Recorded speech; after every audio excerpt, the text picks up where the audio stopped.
ISA 안 되셨죠? 아니, 저도 몰랐는데 제 주식 계좌가 ISA더라고요. 오, 성공이 있었는데. 아, 몰랐어요. 몰랐는데 얼마 전에 들어가서 봤더니 맞네? 그래가지고 잘 활용하고 계세요? 저는 아직 시드가 모자라가지고 네. 아직 아직 좀 더 열심히 일해가지고 시드를 모아서 못하겠습니다. 네. 친절한 경제 돋보기 온라인 대변인 브리핑. 안녕하세요. 기획재정부 온라인 대변인 박은결입니다. 지난 1월 17일 국민과 함께하는 민생 토론회에서 우리나라 자본시장 발전에 대한 우리 국민들의 다양한 목소리를 들었었는데요. 이러한 국민 여러분의 의견이 반영된 조세특례 제한법 그리고 소득세법 개정안이 발표되었습니다. 오늘 온대브리핑에서는 남지영 주무관님과 함께 개정안에 대해서 자세히 살펴보도록 하겠습니다. 주무관님, 시청자 여러분께 인사 부탁드립니다.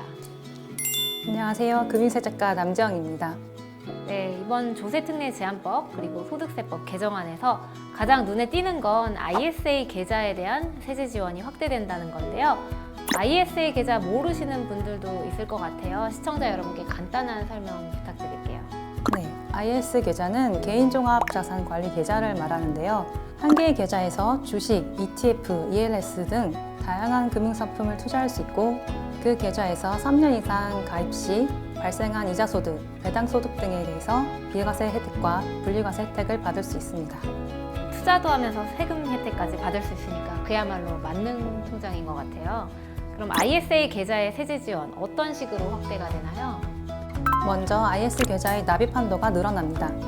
연간 2천만 원, 최대 1억 원에서 연간 4천만 원, 최대 2억 원까지 확대하려고 합니다.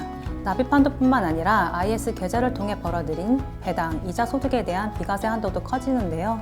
일반형의 경우에는 기존 200만 원에서 500만 원으로, 서민형과 농어민의 경우에는 기존 400만 원에서 1000만 원 한도로 비과세 적용을 받게 됩니다.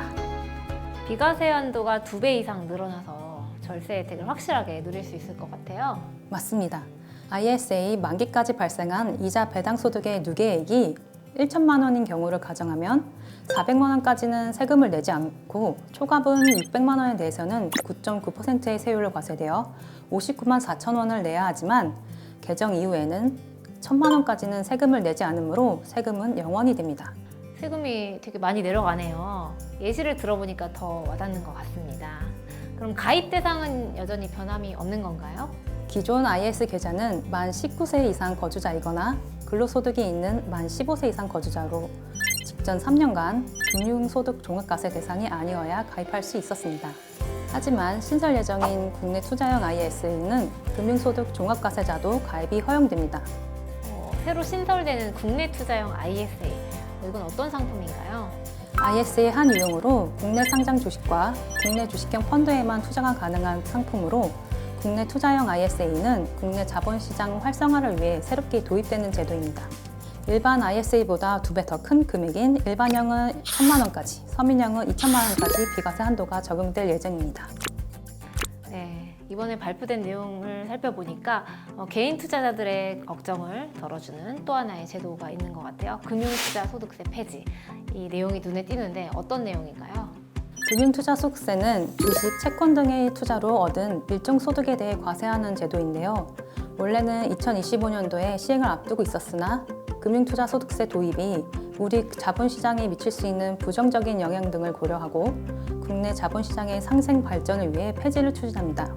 네, 또 작년에 한시적으로 적용되었던 임시투자 세액 공제라는 게 올해 또 연장된다고 하던데 이게 어떤 내용인가요? 기업들이 설비 투자 금액 중 일부분을 소득세 또는 법인세 등 세액에서 공제해주는 제도인데요. 조세특례제한법, 소득세법 개정안에 임시투자세액 공제를 올해 말까지 연장해준다는 내용이 담겼고요. 또 일반 R&D 비용에 따른 세액 공제율도 중소기업, 중견기업, 대기업 각각 10%씩 상향할 것으로 기대됩니다. 네, 기업들한테 세금 혜택을 줘서 시설에 투자하거나 연구개발에 투자할 때 이를 활성화하려는 전략인 것 같아요. 그럼 이번에 발표된 내용 중에 우리 생활과 좀 밀접하게 연관된 부분도 있을까요? 물론이죠. 주택 공급 활성화를 위해 비수도권에 준공된 후 미분양된 주택을 구입하면 양도소득세와 종합부동산세를 산정할 때 주택수에 매기지 않는 방안도 추진 중입니다. 또 2024년 상반기 신용카드 사용액 증가분의 20% 소득공제를 적용하고 노후차를 폐차하고 새 차로 교체하는 차주에게 개별 소비세 등을 70% 감면해주는 방안도 개정안에 포함되어 있습니다. 노후차를 새 차로 교체하면서 세금 혜택도 받고 환경도 지키고 일석이조인 것 같습니다. 지금까지 이번에 개정을 추진하고 있는 조특법, 소득세법 개정안을 살펴봤는데요. 이번 개정안은 2월 임시국회에서 논의될 예정이라고 하니까 많은 관심 부탁드립니다.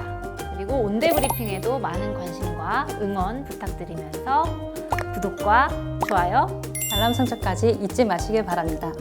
감사합니다.